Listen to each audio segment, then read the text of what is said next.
Are you ready to do this? I am, absolutely. Let's do it. Let's bring in our next guest, which is coming to you via the Fire Wings hotline. Try one of their delicious flavors of wings today. Fire Wings, just wing it. The great Jerry Reynolds will hopefully make us feel better about these Sacramento Kings. Good morning, Jerry. Good morning. I won't make you feel better, but I definitely think you guys do some work on your sound effects, so that it leaves a little be desired. We apologize in advance for you. Yes. Okay, Jerry, I'm gonna level with you because you're my friend, and I respect you, and I love you, and you know that I love this team so much. But I came on the show today, and I am so I'm not even depressed, Jerry. I'm done. Not done forever, I'm not a fan, but I have no emotion. I'm so fed up. I don't know what the answer is. I know we've had injuries, but I'm just so freaking tired of it. And nobody's been around this organization longer than you. Is there a talk me off the ledge? Are you frustrated like me? Am I missing an excuse that I should be holding on to? You never spin anything. You always shoot straight. So I'm just being honest with you. Yeah, I think honestly, jumping is from a high place seems like a good strategy, really. I don't know. The only guy who could get me to laugh at this. He made us feel better. No, it's it's just like the end of the game. It's one of those things where all of a sudden they woke up in the second half and basically I thought played an extremely good half, and then still lost. I mean, they're always questionable this or that, but I mean, it's like, well, yeah, it's like, well, yeah, but you deserve to lose. So that's really the way I looked at it. I'm an all-time homer, but I mean, it's like, well, I love basketball, the game and competitiveness of more than just any one team, and the Magic really were the better team and more deserving team of that win, and they got it, and I just okay, kind of Kings got what they deserved, and you hope they'll learn from it, but I think that's been an overused statement here. Learn how to win. Crap! I know how to learn how to win. Get more points than the other guys. That'll take care of it. Yeah, and I think a lot of times, Jerry, like Dave brought up, I mean, yeah, there have been injuries. That is a fact, but we could go down the line and see teams that, whether it's load management or have injuries, that have key people out, and they do just fine. I don't know why this team, and maybe this is what they are. Maybe they're just not good enough, but to me it feels like there's too many people underperforming that I think they are better than this. I just don't know how much better than what their record shows.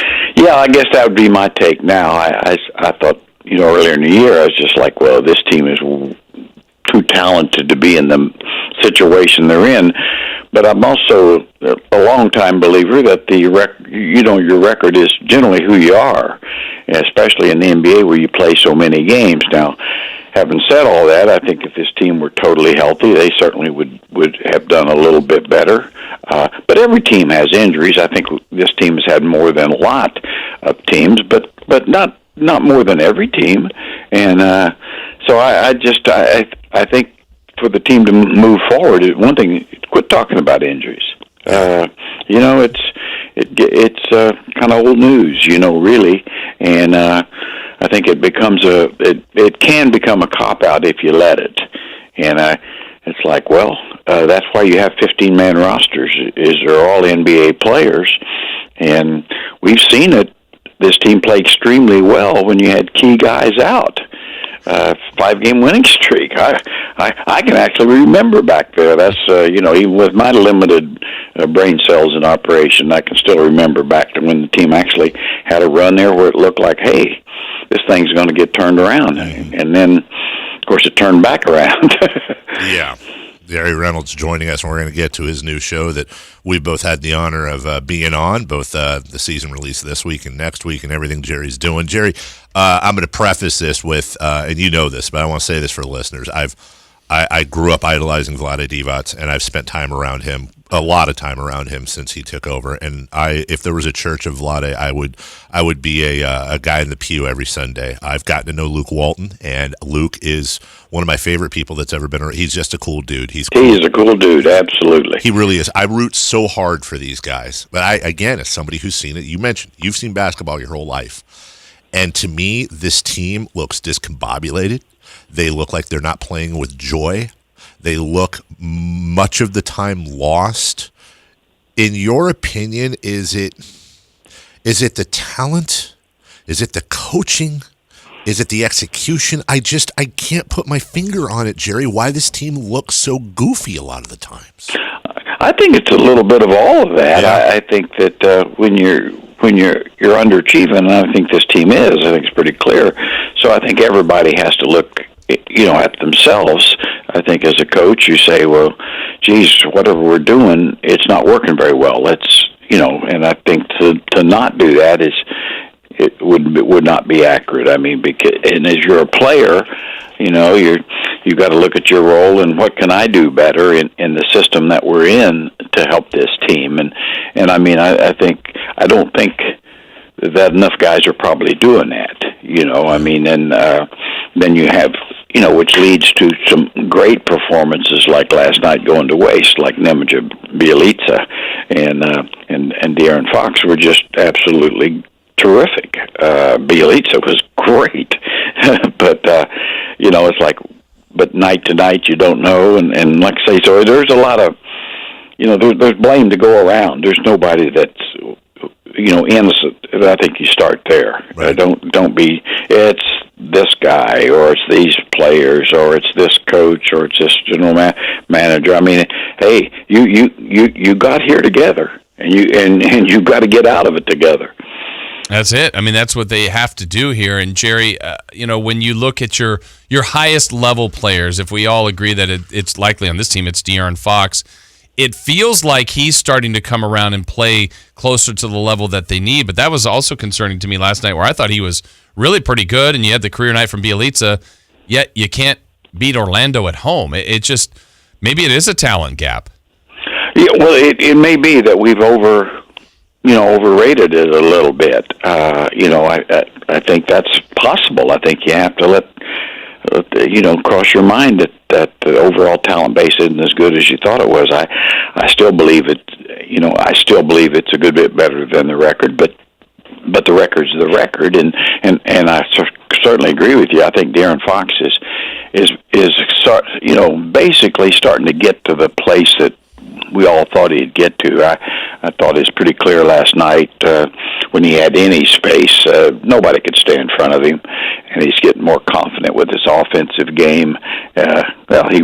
He was terrific, and he's capable of doing that pretty much every night. Not saying that the numbers will be the same, but and I think for this team, he's got to continue to do that. Be a little more of a leader. I probably, with as good as he is, I'd like to see a little more hard-edged leadership out of him. There's some guys out there that need to be told what to do and how to do it a little bit, and Darren's the only guy that, he's the leader of the team on the floor. You kind of, if you want to be one of the elite point guards in the league, and I'm not saying everybody can be Chris Paul, right.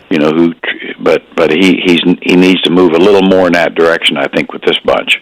Jerry Reynolds joining us, and Jerry, and I'm talking to a State of Indiana Hall of Fame coach here, and I'm very aware of that when I ask this next question.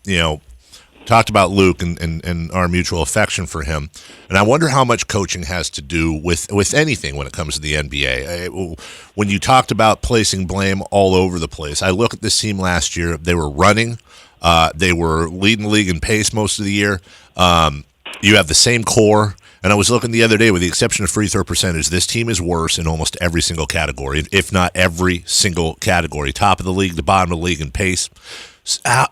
Do fans overrate coaching? Is coaching just basically setting the table for the players and it's on the players to execute? Or do we need to read more into coaching? Well, I think coaching is an important part of the game at the NBA level. I think it's less important in the NBA than it is in college or even high school. I've always said every level you go down, the coach becomes a bigger part. A coach in junior high, I've always said that, honestly, I've always felt like if I wanted to coach junior high basketball, I could go anywhere and we'd win. Right. But I mean, the higher you go up, talent becomes the bigger factor. And the NBA, there's no exceptions for the fact that the championship caliber teams always have at least 2 to 3, not only All-Stars, but maybe Hall of Famers on them. So that tells you, and then I think the other thing I've always said, it's pretty clear that when there were some years there when Greg Popovich didn't have his key guys, and they won 21 games, and Pat Riley didn't have his guys due to injuries and different things per season, and they won 17. Now those guys didn't get dumber.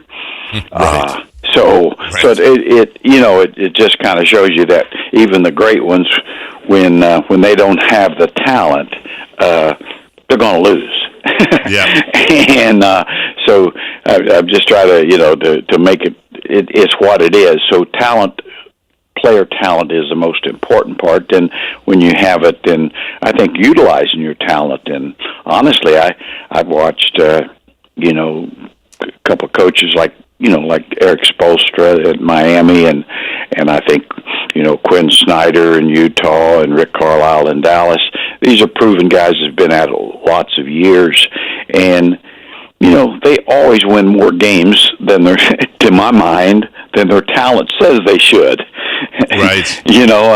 So yeah, it's important. Can Spoelstra win a world championship with it? Well, probably not, because they ain't good enough. You can make them better. I've always said, it's like in college. If you're really good at development and utilizing your talent, you might move your guys up a notch in the talent level and all that. And I think that same thing applies a little bit professionally. You can by utilizing them totally correctly, you'll get a little more out of them, but you're not gonna turn Trevor Ariza into LeBron James. I don't care how smart you are. Jerry Reynolds joining us, and I just want to follow up real quick based on Coach. And Coach, I'm going to put you back in charge of the Kings for a few days and pay you a ton of money to do it, so you'll do it. And I want to ask you about a specific player to see if I'm reading this wrong. I'm looking at Marvin Bagley, and he's obviously been so up and down this year with injuries. It's tough to pin anything on him, but I did notice something that really did jump out at me. Marvin's taken 126 shots this year. He has 6 assists. He shot the ball 126 times, and he has 6 total assists. Now, for you as a coach, if you see that, is that a problem for you, or is Marvin the type of guy or the type of player where you can't grade him the same as maybe some other positions? Well, I think it's a fair question. I mean, I think it is a flaw in his game right now, because he draws a lot of attention, and he should have more assists than that. But it's also true he just hasn't played enough to be a totally accurate indicator, sure. In my opinion. Now, I also think that, as Marvin plays more, what you want to see in my mind is he's got the ability to draw double teams and things, and that should become maybe a little bit of a staple of the offense to say, we know you're going to draw a double team or a lot of attention down here, and we expect this pass to be made, that sort of thing. Sure. To where you put him in position to get more assists, and so I just kind of. It's just tough to gauge him. He's, I think, very, very talented. You can see that. But, I mean, he just simply has got to play more games. I've been hurt. Played only 60 last year. And, so he hasn't played a full season yet. Right. And I've always said it's pretty hard to judge any rookie, much less like 20-year-olds, until about their third season. Now, I know there's exceptions to that. It looks like Doncic and Trae Young are probably exceptions to that. Yeah. They've jumped out there sooner. But generally speaking, you just got to give them more time. Jerry Reynolds joining us here on The Drive. You saw Jerry last night on the television, and you're going to see him again soon, if you haven't already, on the Jerry Reynolds Show, podcast that he does from the McCreary's Furniture Store. Dave, you've been a part of it. I've been a part of it. Jerry, it was fun for us. How has this new project been for you? Well, it's really been a lot of fun. Obviously, spending time with you guys was great. You guys did your part, and no, it's been fun. I'm hopeful that it's good for the viewers and people that want to get to know something about our guests. And then, I'm looking forward to doing like a question and answer kind of stuff, from fans and just interested people about a lot of things. So, I don't know if I can take all the questions, but I'm looking forward to doing that. I think that could be a pretty good staple. But the interviews with you guys, I learned a lot of things about you that I didn't know. And probably some of it I wish I'd never learned. But, it got me traumatized a little bit, but that's okay. Jason and I were both talking about our experience, and this is why I think fans are going to really enjoy this. We both agreed when the time was up, whatever it was, 45 minutes, an hour, however long we spent, we both had the same thought, like, oh my God, we're done. And what I enjoyed, and again, I know I speak for Jason too, is this wasn't your standard, sit down Q&A. I think we both kind of, at times, Jason and I both asked you questions because we both, of course, adore you and want to know more about you, and we get into side conversations. It's more of a conversation, I think, than an interview. Yeah, I hope so. That's what I want, to where people, obviously, most people in this city know who you guys are, but they don't, they know you in one little venue type thing or this. And I was hoping to, you hope to get a little, just some different thoughts, different looks at people and where they've come from and what they've achieved and how they've done it. And like I say, I'd like to make it towards, how I always say, like guys sitting around having a beer, after work, shooting a bull, and that's that type of thing. That's always appealed to me back when I used to drink a lot of beer sitting around after work, but unfortunately I can't do that anymore. So what's next? What are some of the? I know you've released 4 of these so far. I was glad to be a part of that. I know you've interviewed Dave. I know Grant's still to come out there. G-Man, Doug Christie. So you've got some great people. Who else is on the horizon for your show? Great question. I think with the ones you mentioned that we haven't put out there yet, with obviously Carmichael, Dave, and G-Man, and Grant, and Doug Christie. So I think we'll. I haven't really decided, or they haven't decided. Chris McCurry and company, and so. But we do want to get into not just people certainly with sports backgrounds, but I think some different areas, maybe in business and some different topics. So just have to see how it goes. I'm just I'll just see. I think as long as it's somebody that has an interesting life. Yeah. And of course, most people do, really. I think, heck, I would really like to get someone, the kind of leader of the Sacktown Royalty blog, because I know that thing is kind of, I guess, is going through some transition, due to Vox and all that, but which is really disturbing. And just get some thoughts on that. And those would be people that fans don't know, but they probably should. Yep. And so anyway, I think there's a lot of ways to go with it. But the point is, so far it's been a blast. How can you, how talk to guys like yourself and of course Nate's. His life. I swear, I thought I knew him pretty darn well, but it's like, geez, how many guys go out and at recess when they're in the 4th grade and do play-by-play of the kids playing basketball. You just don't find that every day, fellas. No, you don't. And you can find it, by the way, just so people know.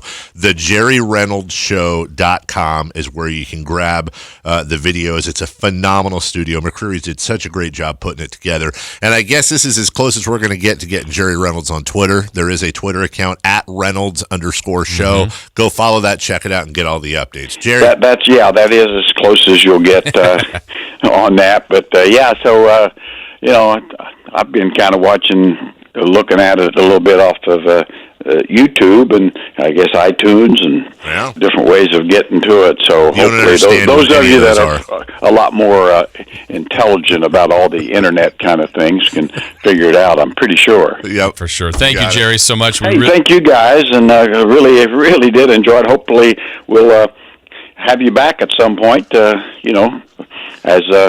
As life goes on, things change. Different things to talk about. And maybe someday we can talk about the Kings finally getting it right. Let's hope so. I'm still hopeful. Yes, Amen. I think. But like I say, I've got a ledge out here that I'm eyeballing. I'm going to hold your hand on the way down, Coach. Okay. Okay. Thank you, See you Jerry. guys. See ya. All right, that's the great Jerry Reynolds. He's the best. Yes.